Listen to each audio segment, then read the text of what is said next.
Hello, Lynn Watts here from Wyatt the Wonder Dog Books. And today I want to talk about one of the lessons that you'll find in my small group guide. But before I launch into that, let me just remind you to please subscribe to my videos and also like them. I hope you do like them. And that will help get the message out to more people. So the small group guide is a series of different lessons that you can do in a group. And I designed it because I know that one of the best ways that we can reach students is to have small groups. I've written several blogs on a lot of information about how to create that and when you might have it. There's a lot involved in putting together a small group. It's a little more complicated than just showing up in a classroom and doing a lesson. However, I wanted to take the planning part out of the mix so that you could just get your group together, show up, and get in right into it. So each one of the lessons has a getting to know you game that you can play, very simple ones. You don't need a lot of props to do it. I have essential questions, some discussion points that you might want to make, and then some sort of activity that you can do with the students. And then there's always a journal page. In fact, if you purchase the small group guide on my website, then you'll automatically get a digital student journal that you can use with the students. But I want to highlight today the lesson on growing in self-compassion, which you can find right here. And this is really focused on self-talk. And certainly one of the, I think one of the best tools that we can teach students to help them with so many situations and challenges is to take a look at their self-talk, because we know that self-talk fuels anxiety, it fuels depression, it can fuel low self-esteem. We could just go on and on.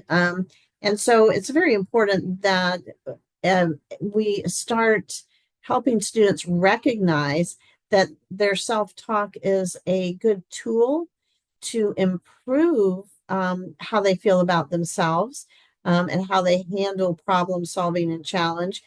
But in order to do that, they really need to recognize their power and their ability to change that self-talk. So the first step, of course, is to recognize what their self-talk sounds like now. And for many of us, negativity is almost a given. Somehow we're all programmed to see the negative, think the negative, and so forth. So taking that negative self-talk and turning it around can be very effective and very helpful for students. So there is a whole lesson on that. And there's a place in the lesson where they can create really a whole wall of different, let's see, you can see this, there you go. Different things that they could say to themselves. Here's one: I'm worthy of love. Another: I'm doing the best I can. And then, of course, they can fill in some other things.